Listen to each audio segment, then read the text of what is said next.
So ఏదైతే ప్రమాదం సంబంధించి హర్ష మెస్ అని వాళ్ళు ఏదైతే ఆరోపిస్తున్నారో మనతో పాటు మాట్లాడడానికి ఓనర్ ఉన్నారు, మాట్లాడించే ప్రయత్నం చేద్దాం. సార్, వాళ్ళందరూ హర్ష మెస్ వల్లనే ప్రమాదం జరిగిందని ఆరోపిస్తున్నారు, ఏం చెప్తారు మీరు? అసలు అప్పటికి మా వంట మొత్తం అయిపోయింది.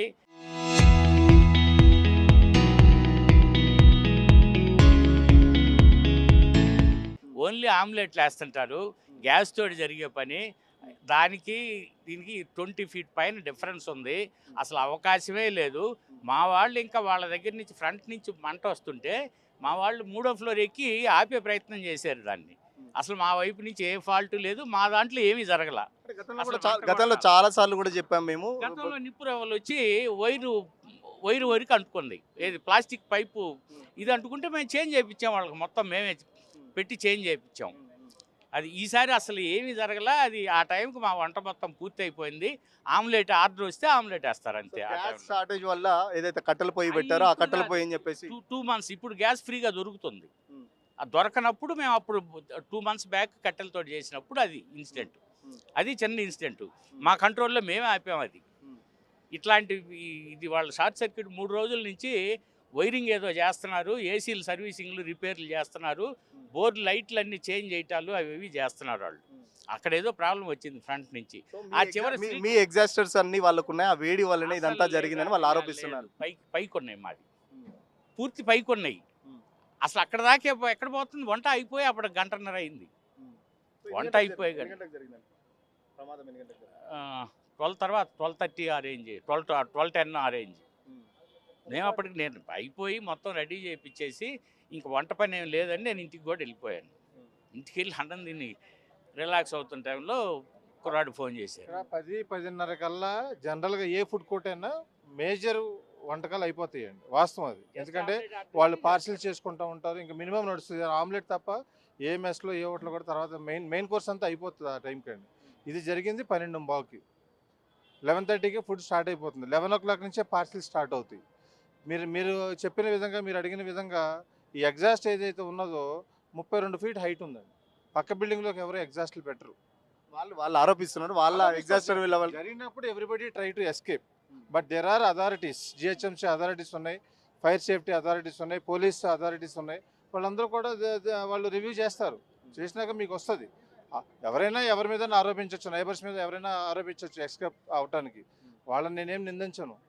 They try to take a chance. చాలాసార్లు కూడా చెప్పాం, గతంలో కూడా హర్ష మెస్ వల్ల చాలా వరకు ఇబ్బందులు అవుతున్నాయని కూడా వాళ్ళు చెప్తున్నారు. మా కోట్లలో ఆస్తి నష్టం జరిగిందని ఇప్పుడు బాధితులు ఏడుస్తున్న పరిస్థితి, ఏం చెప్తారు మరి వాళ్ళకి? అది మీకు ఈవినింగ్ దర్యాప్తులో తెలుస్తుంది.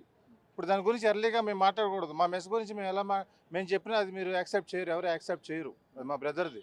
మేము చెప్పినా మీరు యాక్సెప్ట్ చేయరు. మా దాని గురించి మేము ఎలా చెప్పాలి? మాకున్న సేఫ్టీ మెజర్స్, మాకున్న ఫైర్ సేఫ్టీ ఏదైతే ఉన్నదో, ఎగ్జాస్ట్ ఏదైతే ఉన్నదో చాలా క్లియర్గా ఉన్నాయి. మేము కళ్ళు మూసుకుని మేము అబద్ధం ఈ క్షణం చెప్పొచ్చు, తర్వాత నిజమన్నది బయటకు వస్తుంది కదా. How can we face the people? So దాని గురించి ఎట్లాంటి సందేహం అవసరం లేదు. మీకు ఈవినింగ్ ఫైర్ సేఫ్టీకి అథారిటీస్ ఏవైతే ఉన్నాయో, GHMC concern authorities, deputy commissioner అందరూ ఉన్నారు. Evening you will get the final report. So let us wait. చెప్పండి. మా దగ్గర ఎటువంటి ఫైర్ యాక్సిడెంట్ జరిగినా మా దగ్గర సీసీ ఫుటేజ్లు ఉన్నాయి, అన్ని ఆధారాలు ఉన్నాయి, మీరు చెక్ చేసుకోవచ్చు. ఫైనల్గా మీరు కంక్లూజన్ రావచ్చు. ఎందుకు మరి హర్ష మెస్ ని టార్గెట్ ఎందుకు చేస్తున్నారు మరి వాళ్ళు? ఎందుకంటే you have to escape, that's all. Actually electricity problem. Wiring కూడా చేంజ్ చేశారని చెప్పేసి చెప్తున్నారు వాళ్ళు. What firing? వైరింగ్ కూడా ఎలక్ట్రిక్ ఫైరింగ్ చేంజ్. యాక్చువల్గా ఇంతకుముందు ఫైరింగ్ అయినప్పుడు మేము వాళ్ళకి డ్యామేజ్ అయితే నేను చేపించి ఇచ్చాక ఇప్పుడు వాళ్ళు ఏదో మళ్ళీ మార్చుకుంటా, అది ఎలక్ట్రిసిటీ ప్రాబ్లం వల్ల ఫైర్ అయి ఉంటుంది. ఖచ్చితంగా హర్ష మెస్ ఏ 100 లైట్స్ ఉన్నాయి.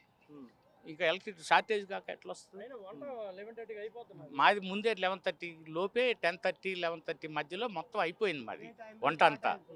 ఆమ్లెట్ చేస్తామంతే ఆ టైంలో. ఇంకా వాళ్ళకి మా వాళ్ళకి దాదాపు 20 to 30 ఫీట్ గ్యాప్ ఉంది మేము వేసే ఆమ్లెట్లు స్టవ్కి. వాళ్ళు యూజ్ చేసే ఓవర్లోడింగ్ వల్ల ఇప్పుడు షార్ట్ సర్క్యూట్ ఏంటంటారు, ఏం చెప్తారు మరి? వాళ్ళు ఓవర్లోడింగ్ వల్ల అయి ఉండొచ్చు. మేమేం చూడలేదు కదా. రోడ్డును వచ్చేవాళ్ళే చెప్పారు ఫ్రంట్లోనే మంట మొదలైందని మాకు. మీ హోటల్లో ఎంతమంది సిబ్బంది పనిచేస్తారు? కస్టమర్స్ ఎప్పుడైనా ఉన్నారా? అప్పుడు 25 మెంబర్స్ పనిచేస్తారు మా దాంట్లో. కస్టమర్స్ వచ్చారు, కస్టమర్స్ భోంచేస్తున్నారు. అప్పుడు కస్టమర్స్ భోంచేస్తున్నారు ఆ టైంలో. అది సో ఏదైతే బాధితులు ఆరోపిస్తున్నట్టు నిజంగా హర్ష మెస్ తప్పులేదు, అదంతా అధికారులు తేలుస్తారు, సాయంత్రం వరకు ఒక నివేదిక వస్తుంది కాబట్టి ఇప్పుడే మేమేం మాట్లాడలేమని చెప్పేసి కూడా చెప్తున్న పరిస్థితి. ఫస్ట్ మా సిబ్బంది సెకండ్ ఫ్లోర్లో మంటలు చూసిన తర్వాత వెంటనే వాళ్ళకు కూడా చెప్పడం జరిగింది. గతంలో కూడా చాలా వరకు ఏదైతే ఒక ఇన్సిడెంట్ జరిగినప్పుడు మేమే వాళ్ళకు వైరింగ్ సహా మొత్తం చేసి పెట్టాం. బట్ ఇప్పుడు వాళ్ళదైతే తప్పించుకోవడానికి కేవలం హర్ష మెస్ అని చెప్పేసి కూడా చెప్తున్న పరిస్థితి. సో వాళ్ళు ఏదైతే ఆరోపిస్తున్నారో ఎగ్జాస్టర్కి సంబంధించి ఎగ్జాస్టర్కు వాళ్ళకి మాకు 20-30 ఫీట్ హైట్లో ఉంటుంది. అసలు మా ఎగ్జాస్టర్ వాళ్ళ షాప్ల సైడ్ లేవు, వాళ్ళు చెప్పేటివన్నీ అబద్ధాలు. సో అధికారులు ఉన్నారు, విచారణ తర్వాత పూర్తి నిజాలు తెలుస్తాయని చెప్పేసి కూడా చెప్తున్న పరిస్థితి. సో మొదట ఫైరింగ్ జరిగినప్పుడు మా వాళ్ళే గుర్తించి అప్పుడు హోటల్లో కస్టమర్స్ కూడా ఉన్నారు, లంచ్ చేస్తున్నారు. వంట పొద్దున కల్లా 10-10:30 కల్లా మా రెగ్యులర్గా వంట అంతా కంప్లీట్ అవుతుంది. ఏదైతే వాళ్ళు కట్టెల పొయ్యి మీద అని చెప్పి ఆరోపిస్తున్నారు అవన్నీ అబద్ధాలని చెప్పేసి, ఇప్పుడు సిలిండర్ షార్టేజ్ లేదు, సిలిండర్ మీద వంట చేశాం కాబట్టి అసలు మా దగ్గర షార్ట్ సర్క్యూట్ అనే అవకాశమే లేదు. ఎందుకంటే వాళ్ళే ఎక్కువ లైట్స్ యూజ్ చేస్తున్నారు, ఎక్కువ లైట్స్ కానీ ఎక్కువ లోడింగ్ వల్ల ఏసీలు లేకపోతే దానివల్ల ఆ లోడింగ్ వల్ల వాళ్ళకి ఏమైనా షార్ట్ సర్క్యూట్ అయ్యుండదని మేము అంచనా వేస్తున్నాం. సో అధికారులు ఉన్నారు కాబట్టి సో చూస్తున్నారు కదా, పెద్ద ఎత్తున ఇక్కడ మొత్తం ప్యానల్ బోర్డ్స్ కూడా కాలిపోయిన పరిస్థితి. సో హర్ష మెస్ తప్పేం లేదు, హర్ష మెస్ను అనవసరంగా బదనాం చేస్తున్నారని చెప్పేసి కూడా హర్ష మెస్ ఓనర్స్ అయితే చెప్తున్నారు. బట్ బాధితులు మాత్రం హర్ష మెస్ వల్లనే ఇదంతా అయిందని చెప్పేసి బాధితులు చెప్తున్నారు. సో చూద్దాం, ఇప్పటివరకు అయితే ఆఫీసర్లు షార్ట్ సర్క్యూట్ సంబంధించి ఎలా జరిగింది ఏంటనేది వివరాలు అయితే ఇంకా తెలుసుకోలేదు. సో కొద్దిసేపటి ఇప్పటికే మంటలు అయితే ప్రమాదం మంటలకు సంబంధించి ఇప్పుడే అదుపులోకి వచ్చాయి. సో మంటలు అదుపులోకి వచ్చిన తర్వాత విచారణ స్టార్ట్ చేస్తారు. అసలు ఎక్కడి నుంచి స్టార్ట్ అయింది, ఎక్కడి వరకు మంటలు వ్యాపించాయి, తప్పు ఎవరిది అని చెప్పేసి కొద్దిసేపట్లోనే ఫైర్ సేఫ్టీ అధికారులు కూడా చెప్పే అవకాశం ఉంది. ఖచ్చితంగా హర్ష మెస్ SFTకి ఏ 100 లైట్స్ ఉన్నాయి, ఇంకా ఎలక్ట్రిక్ షార్టేజ్ కాక ఎట్లా వస్తుంది? మాది ముందే 11:30 లోపే 10:30, 11:30 మధ్యలో మొత్తం అయిపోయింది మాది వంట అంతా. ఆమ్లెట్ చేస్తామంతే ఆ టైంలో. ఇంకా వాళ్ళకి మా వాళ్ళకి దాదాపు 20-30 ఫీట్ గ్యాప్ ఉంది మేము వేసే ఆమ్లెట్లు స్టవ్కి. వాళ్ళు యూజ్ చేసే ఓవర్లోడింగ్ వలన ఇప్పుడు షార్ట్ సర్క్యూట్ ఏంటంటారు, ఏం చెప్తారు మరి? వాళ్ళు ఓవర్లోడింగ్ వల్ల అయి ఉండొచ్చు, మేమేం చూడలేదు కదా. రోడ్డును పోయేవాడు వచ్చేవాళ్ళే చెప్పారు ఫ్రంట్లోనే మంట మొదలైందని మాకు. మీ హోటల్లో ఎంతమంది సిబ్బంది పనిచేస్తారు, కస్టమర్స్ ఎప్పుడైనా ఉన్నారా? అప్పుడు 25 మెంబర్స్ పని చేస్తారు మా దాంట్లో. కస్టమర్స్ వచ్చారు, కస్టమర్స్ భోంచేస్తున్నారు, అప్పుడు కస్టమర్స్ భోంచేస్తున్నారు ఆ టైంలో.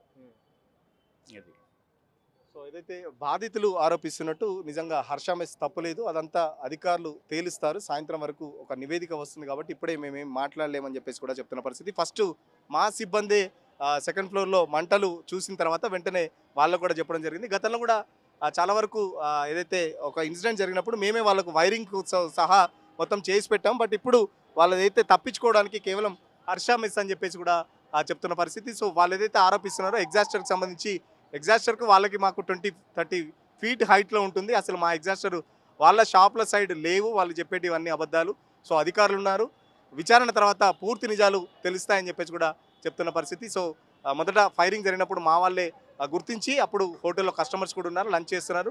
వంట పొద్దున కల్లా 10-10:30 కల్లా మా రెగ్యులర్గా వంట అంతా కంప్లీట్ అవుతుంది. ఏదైతే వాళ్ళు కట్టెల పొయ్యి మీద అని చెప్పి ఆరోపిస్తున్నారు అవన్నీ అబద్ధాలని చెప్పేసి, ఇప్పుడు సిలిండర్ షార్టేజ్ లేదు, సిలిండర్ మీద వంట చేశాం కాబట్టి అసలు మా దగ్గర షార్ట్ సర్క్యూట్ అనే అవకాశమే లేదు. ఎందుకంటే వాళ్ళే ఎక్కువ లైట్స్ యూజ్ చేస్తున్నారు, ఎక్కువ లైట్స్ కానీ ఎక్కువ లోడింగ్ వల్ల ఏసీలు లేకపోతే దానివల్ల ఆ లోడింగ్ వల్ల వాళ్ళకి ఏమైనా షార్ట్ సర్క్యూట్ అయ్యుండదని మేము అంచనా వేస్తున్నాం. సో అధికారులు ఉన్నారు కాబట్టి సో చూస్తున్నారు కదా, పెద్ద ఎత్తున ఇక్కడ మొత్తం ప్యానల్ బోర్డ్స్ కూడా కాలిపోయిన పరిస్థితి. సో హర్ష మెస్ తప్పేం లేదు, హర్ష మెస్ను అనవసరంగా బదనాం చేస్తున్నారని చెప్పేసి కూడా హర్ష మెస్ ఓనర్స్ అయితే చెప్తున్నారు. బట్ బాధితులు మాత్రం హర్ష మెస్ వల్లనే ఇదంతా అయిందని చెప్పేసి బాధితులు చెప్తున్నారు. సో చూద్దాం, ఇప్పటివరకు అయితే ఆఫీసర్లు షార్ట్ సర్క్యూట్ సంబంధించి ఎలా జరిగింది ఏంటనేది వివరాలు అయితే ఇంకా తెలుసుకోలేదు. సో కొద్దిసేపటి ఇప్పటికే మంటలు అయితే ప్రమాదం మంటలకు సంబంధించి ఇప్పుడే అదుపులోకి వచ్చాయి. సో మంటలు అదుపులోకి వచ్చిన తర్వాత విచారణ స్టార్ట్ చేస్తారు. అసలు ఎక్కడి నుంచి స్టార్ట్ అయింది, ఎక్కడి వరకు మంటలు వ్యాపించాయి, తప్పు ఎవరిది అని చెప్పేసి కొద్దిసేపట్లోనే ఫైర్ సేఫ్టీ అధికారులు కూడా